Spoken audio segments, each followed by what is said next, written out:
Hey, business owners, we know you know the importance of maximizing every dollar. With the Delta SkyMiles Reserve Business American Express card, you can make your expenses work just as hard as you. From afternoon coffee runs to stocking office supplies and even team dinners, you can earn miles on all your business expenses. Plus, you can earn 125,000 bonus miles for a limited time through October 29th. The Delta SkyMiles Reserve Business Card. If you travel, you know. Minimum spending requirements and terms apply. Offer ends October 29th, 2025.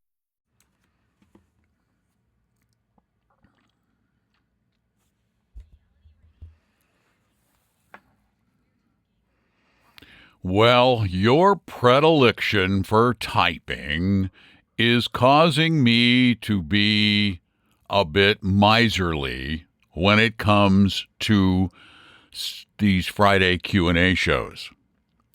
I was really enjoying the bountiful harvests that we had over the past couple of months, where I could do 5 or maybe even 6 question episodes. But today, no, I can't, because most of our questions, most of them, the vast majority, are now coming in typed. It says a lot about where we are right now. We are really attached to our keyboards. I mean, think about it. We tend not to like to make phone calls.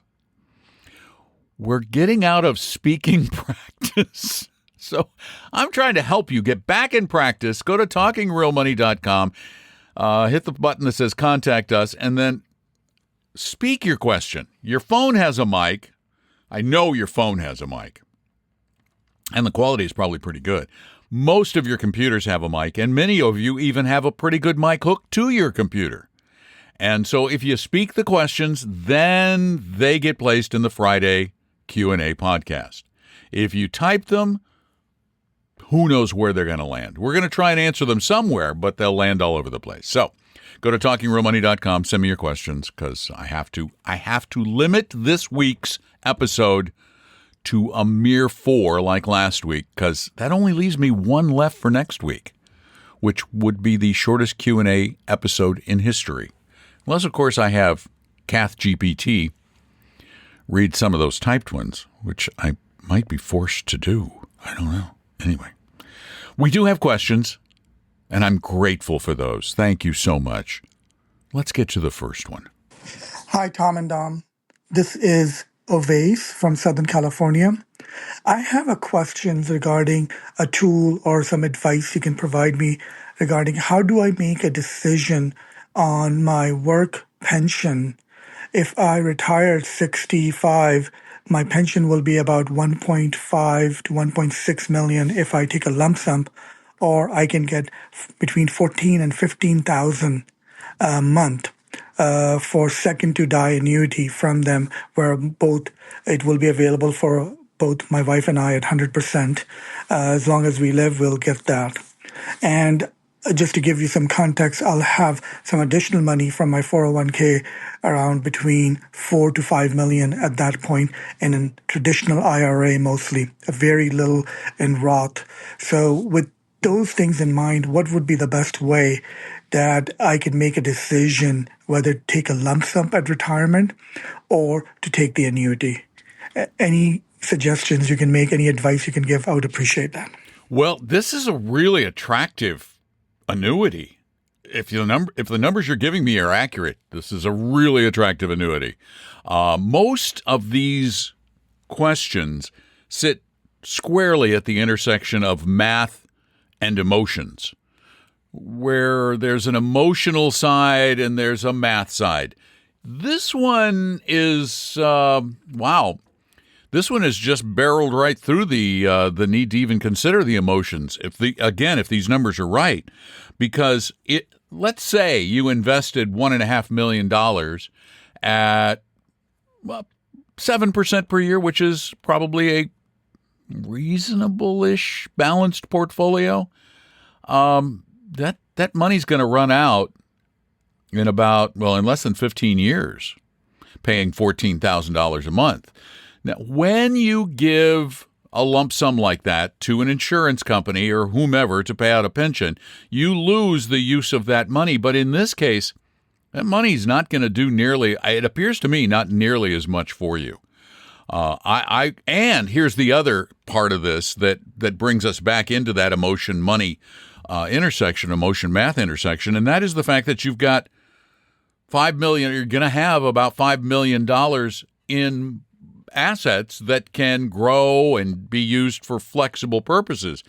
So you got $14,000 or $15,000 a month plus Social Security, which puts you probably at $250,000 a year in income. That's for sure. And then you got the kicker of being able to draw an income off the other to live at a higher standard of living or do things that are possibly fun and extravagant. So in your case, and this is everything when it comes to money needs to be individualized.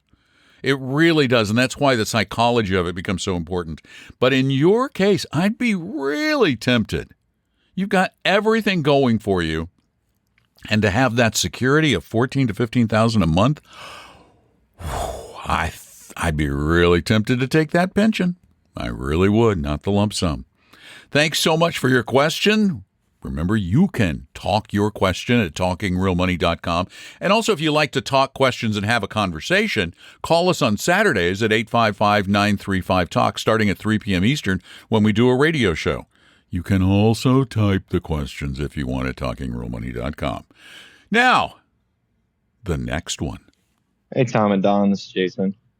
Think about taking a job in a union which has a pension.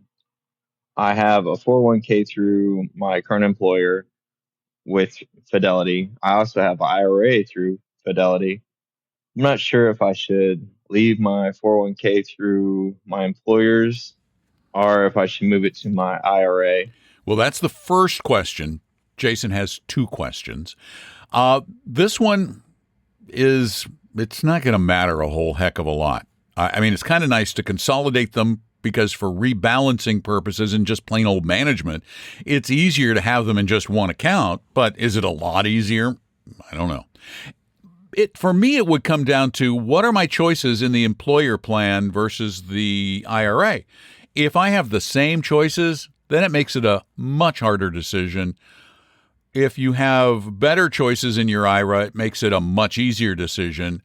Either way, I'm going to lean more towards going to the IRA than I am keeping it in the 401k. I know there's the argument about the protection of assets from torts in a 401k, but I don't think that's enough of an argument. I think the ease of use is the one that's going to sway me the most. Now let's go to your next question. My second question is, since the union has a pension, should I not put as much into my retirement, or should I find other sources since the IRA is so low? I think it's $7,000 a year. Thanks. Bye. I mean, I would do the $7,000 a year if you're eligible. Yeah, I would continue to do that if you can afford it. I'm in favor of saving as much as you're able for retirement so that if you get hit with some surprises, some expensive surprises, you've got the assets to meet other needs above and beyond your immediate income needs that your pension and Social Security might, probably not, but might meet. So I would keep saving and investing, but this is where it comes down to having a plan. You're now to the point in life where you really need to start thinking about retirement income planning now that you might have a pension and these other assets, and start to get a rough idea of what your costs of living might be in retirement, and then you can do some calculations and determine how much you need or you might need to provide for that, plus a lot or a little extra depending on what you think your future needs might be. So it's time for a plan, but yeah, save as much as you can. Thanks, Jason. Now, yeah, I know it's going to be a short episode. I'm sorry. Here's the last question. To start off, I reprimanded, then applauded you and Tom for getting away from the basis points jargon you used a lot in the past. However, it feels like it's time to refresh your memory on using too many industry terms, because it seems like you're both slipping with regard to jargon, especially your love of the term basis points. If your audience was other planners, no big deal, but it isn't. It's just us regulars trying to figure all this out, and the jargon makes it seem more complicated and gets in the way of the actual message. All right, before we go on to the rest of your call, I want to address the basis point thing because you've raised this before, and there's a reason. I mean, okay, yeah, basis points, it's definitely jargon. But the other options stink. I mean, really, think about it. I can say 3 basis points on, a Vanguard ETF. It only costs 3 basis points. Or the only other, well, there are 2 other options. The other option that we use occasionally, maybe a lot, I try to throw it in almost every time if I think about it, is 3/100ths of 1%. Which is more succinct? 3 basis points or 3/100ths of 1%? Basis points is just a word that people need to learn. It's a term that everybody should probably learn. What is a basis point? And, it's like when you talk about julienning a carrot. Well, what's julienning a carrot? It's thin slicing it. It's easier because you can see it in your head once you know it. Or the term altitude. Well, when it's actually how high you are above sea level, which is easier, altitude or how high above sea level am I in feet? It's just what we use. And we do try, I know I do try, when I use basis points in an episode, at least once during the episode, generally more, to explain what that is. 3/100ths of 1% or 0.003%. But 0.003% really, where is it? Wait, 0.03%. That's what I meant. Saying that confuses people even more because now they got to go back to high school and go, what does that mean in a fraction? I don't remember. So I don't see that changing. I really don't. But thanks for the comment. And now to your real reason for calling. Let me start off by saying I agree with you about cryptocurrency. I see no purpose other than making illegal payments, paying to get files back after a ransomware attack, and speculating on the future value of the specific cryptocurrency. Maybe the one possible benefit might be keeping less than democratic governments from controlling all of my money. As you said, it has no intrinsic value, and I'm not a cryptocurrency advocate, just the opposite. However, and I knew there'd be a however, in the discussions you've had about cryptocurrency, something always came to mind when thinking about cryptocurrency versus stocks. I see some important similarities. In both cases, what you have is on paper and not real, meaning not tangible like cash or even a credit card. With both, I have to convert them into real money in order to get the benefit. I can't buy a bag of potato chips with cryptocurrency or a stock. With stocks, I have an electronic record of ownership, but that's essentially the same with cryptocurrency. While there are likely tangible assets or services associated with an actual company, my personal ownership in the company is nothing more than air, like cryptocurrency, with a very slight possibility of maybe recovering some of my investment if the company is liquidated. So both are technically speculative. I personally feel that cryptocurrency is much more speculative, but that doesn't dismiss the fact that owning stocks is as well to some extent. Seems to me that owning cryptocurrency or a number of volatile penny stocks is basically the same. I'd be very interested in any thoughts you might have about this. Okay, I see where you're coming from. And the penny stock comparison at the end is closer to where I think you have a reasonable argument or a reasonable concept. But even again, penny stocks probably, or may, not probably, but in some cases may have some tangible business purpose, which puts them slightly above crypto on the scale of speculation, slightly above. Bigger company stocks, I believe, on the speculative scale are much higher because at least there's an asset behind them and not just the hope that it'll be worth more in the future or that it will be worth anything in the future. There are hard assets behind most decent stocks. So that changes the scaling dramatically. So they're less risky. However, I get it. Individual stocks are still speculative. We say that all the time. We don't want any of our listeners buying, even holding, but certainly not trading individual stocks.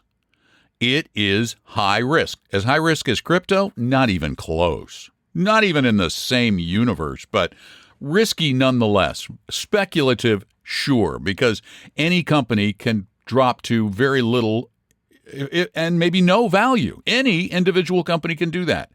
However, when you own them all, and this is what we believe, when you own them all, you no longer own a bunch of individual stocks. I mean, you do. But the bigger picture is you own the human economy, the value of all of the goods and services and assets that every publicly traded business on planet Earth has. And those assets and that productivity has proven over hundreds, if not thousands of years, to have been a pretty darned lucrative investment. Investment, not speculation. If at any time in history that we can track, you bought the entire economy of the world, you would have made money if you waited long enough. Period. You would have. You can't find any historical period. There was a professor, a PhD in Scotland, who studied these numbers, and he actually went back 2,000 years and found that the global economy has constantly grown despite individual market setbacks, certainly individual country setbacks or industry setbacks. But overall, when you factor in all of the economies around the world, which was very difficult to do through the historical record, you find that the global economy has always eventually made investors money. And that's where what we suggest differs from the point you're making, and that is that stocks are similar to cryptocurrency. An individual stock, yeah, it's high risk. I don't think it's anywhere near as high, just generally speaking. But, I mean, I'd rather own gold than crypto. And I don't like gold as an investment. I think it's a pure speculation. But at least it's an asset that has value and purpose. It could be used for something, to make things out of it. It's a pretty good conductor, for example. Anyway, thank you for all your thoughts, your big, deep thoughts, and thank you all for the questions, even though there were only 4. And if you want to ask a question of me, please go to talkingrealmoney.com. Hit the Contact Us button and click the mic in the lower left corner and record it through your computer or your phone. Okay? You can also type a question in if you want. Those go to Tom, and then he doles them out. Or Saturday, we do a radio show in Seattle that ends up being part of our podcast each week. And you can call us and actually converse with us then. That's every Saturday at 3 Eastern, not 3 a.m., 3 p.m. And the phone number is 855-935-TALK. That's 855-935-8255. And thanks for listening and participating and telling people about the program. Oh, and by the way, if you'd like one of our, we are part of Tom and I are partners in an investment advisory firm that we used to own, and then we merged with another one. And it has really good advisors who really think similarly to us. Nobody thinks identically, but very similarly. And a lot of them want to help anybody who wants help. Anybody. Whether you're likely to be a client or not, we don't care. We want to make sure everybody gets at least some guidance if they need it and ask for it. That's why if you go to talkingrealmoney.com and click the button that says Meet an Advisor, you can set up an appointment to meet with one of our advisors for up to an hour. Don't go too long. They're doing this for nothing. It's pro bono. And they're literally doing it for nothing, and you will not get any kind of full court, high pressure sales pitch. Okay? So go to talkingrealmoney.com and remember to tell friends, many of them, about the podcast. And we'll be here. If people keep listening, we're going to be here for a while, talking real money. The opinions and views expressed on this podcast were current on the date recorded. Opinions, estimates, forecasts, and statements of financial market trends that are based on current market conditions constitute our judgment and are subject to change without notice, including any forward-looking estimates or statements which are based on certain expectations and assumptions. Although information and opinions given have been obtained from or based on sources believed to be reliable, no warranty or representation is made as to their correctness, completeness, or accuracy. Information presented on the podcast is not personalized investment advice from Appella Wealth. The views and strategies described may not be suitable for everyone. This podcast does not identify all the risks, direct or indirect, or other considerations which might be material to you when entering any financial transaction. Past performance does not guarantee future results, and profitable results cannot be guaranteed. We hope you realize that the information provided on Talking Real Money is for informational, educational, and hopefully enjoyable purposes only. The podcast is not trying to get you to buy or sell any financial products or securities. Instead, the program is provided as a public service by Appella Wealth, a fee-only registered investment advisor. Please see Appella Wealth's ADV Part 2A on our website for information regarding Appella's fees and services. Appella Capital, LLC, DBA Appella Wealth, is an investment advisory firm registered with the Securities and Exchange Commission. The firm only transacts business in the states where it is properly registered or excluded or exempt from registration requirements. Registration with the SEC or any state securities authority does not imply a certain level of skill or training. Appella does not provide tax or legal advice, and nothing either stated or implied here should be inferred as providing such advice. Thanks for listening, and please visit talkingrealmoney.com for more information and important disclosure related to performance of any specific index or fund quoted in this podcast. And the lawyers get richer.